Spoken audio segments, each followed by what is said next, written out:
Next, I'd like to turn to Bob Farquhar for his structure building techniques. Bob, it's all yours. Okay, gentlemen, here we go. And do this. Now, if anybody has any questions during this, just jump in, okay? This will be the last of the series of the techniques. I was going to do one for lighting, but Jeff Bunza did such a great job. I dropped it out of the listing.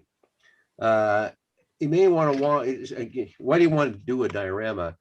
If a lot of people can't see your layout most times, so if you want to show some structures, it's nice to put a little diorama together, and it shows a lot better. And this particular one I'm going to be showing you here, they're all HO scale. I like the styrofoam base. This particular one is for a gas station. It's 10 inches by 10 inches. And I like them because it make it really, really light, makes it easier to carry the buildings and stuff. And this particular one, this color, this is dark brown, and this is going to be a gas station. Over here is going to be pumps, which has a canopy over top of it with LEDs in it. So this is a little groove cut into the styrofoam, which is easy to do, and for the wiring. And this one, that one half of the actual gas station, and this is the other half. And here I put a plug in, a female plug, and glued that in place here. So I can take my power supply and just plug it into that wherever I like. This is the gas station from look at the front. And there's a canopy for the gas pumps, and that channel went now right down here to the back.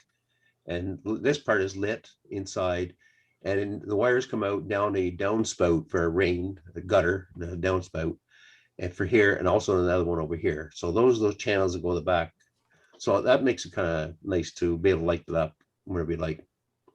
There's another example using styrofoam for doing the different heights for here, and the waterfalls going down through here, and different levels here as well. So just put layers of styrofoam together, and this whole thing is quite light, other than the weight of the buildings.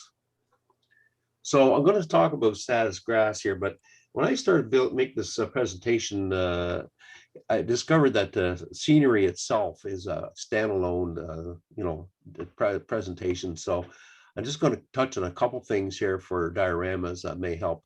And David Silvernail is going to be doing the scenery in the future. And for static grass, these are the applications or applicators you use. This is the one I have and works very, very well. I've heard this one works well as too. I would not use a small one like this one. It's very tiny. You'd be filling this up. You'd be just going nuts filling it up all the time. I've never tried these ones, but these ones here hold a lot, and good for a good 5 minutes anyway of applying this stuff. So this is what it looks like. There's a ground wire. You put a pin, for example, or a nail into the glue, wet glue. I'll show you that in a minute.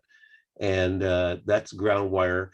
There's a 9-volt battery in here that actually generates about 50,000 volts.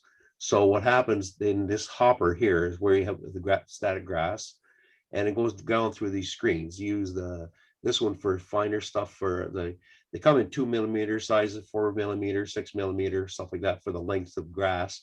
So this be for longer grass and so on. If you want it in a really small area, this nozzle, which is it's an optional buy. You have to pay for that one extra. They come with 2 of these. And anyway, what happens, the positive charge in here makes the grass positive charge, and it wants to go to the ground. And they come, oh, hang on, I'll get there in a second. That's what you look for, static grass.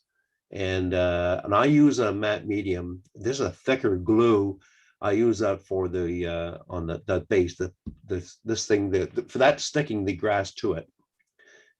Now, when you put in the upside down, that applicator, and you put it in here, it clumps, and you have to just take a stick or something like that, stir it in here a bit, because it make the grass loose. Otherwise, it doesn't come out really evenly. So in this particular one, I'm doing this part here is of like an apartment building flop house, and there's a bakery next to it. B is where the driveway is, and this C is going to be shorter grass type of thing. All the rest of this is going to be the longer grass. And these are pieces of plastic with the hole punched in here with a tape sticking it down and keeping it in place so it doesn't move around on you. So then I apply the glue, and I don't worry about getting some of it on the plastic because plastic would be lifted off after the grass is dried. And there's the you could see the static grass actually coming out of here. There's a pin for the ground. It's stuck into the wet glue. That's okay there for the whole entire surface. And there's the alligator clip for the ground wire.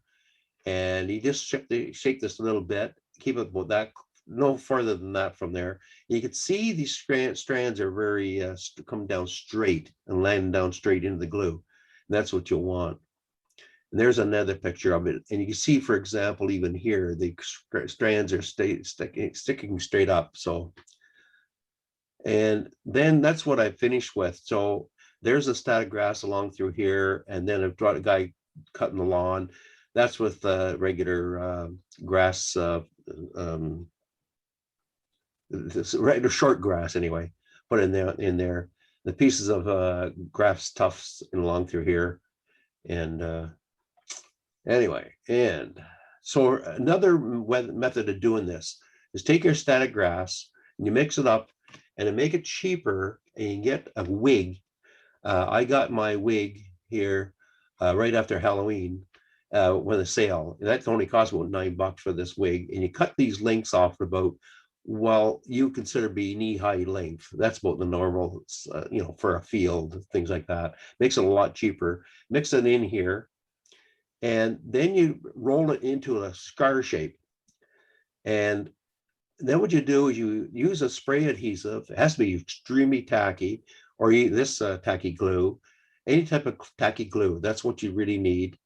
And then what you do is break the scar bundle in half, and then you just put your hand on there and just touch it into the tacky glue, and just keep on doing that. Now, it won't be as straight up and down as with the applicator, but the applicator, when I bought it, was $249. And now I think about $180 or so Canadian, which is what, about $2 American. But anyway, it's this one here, you get more grass laying down, and it's it's a cheaper way of doing it, but don't expect fabulous results. One other thing you can get to a place like Scenic Express, these you get short, and you get them in the summer or spring or fall. You get the different colors or shades of them. There's an example of the short, and there's an example of the longer ones. The other thing you can do is your own way of doing it. I first made a mistake using paraffin and drilling holes in it and putting the grass tufts in. That's from the wig type of thing. And then let this dry. Then you can clip off the stray strands along in here. Like, for example, that one coming out, clip that off and clip that off. And that's a little bit too long.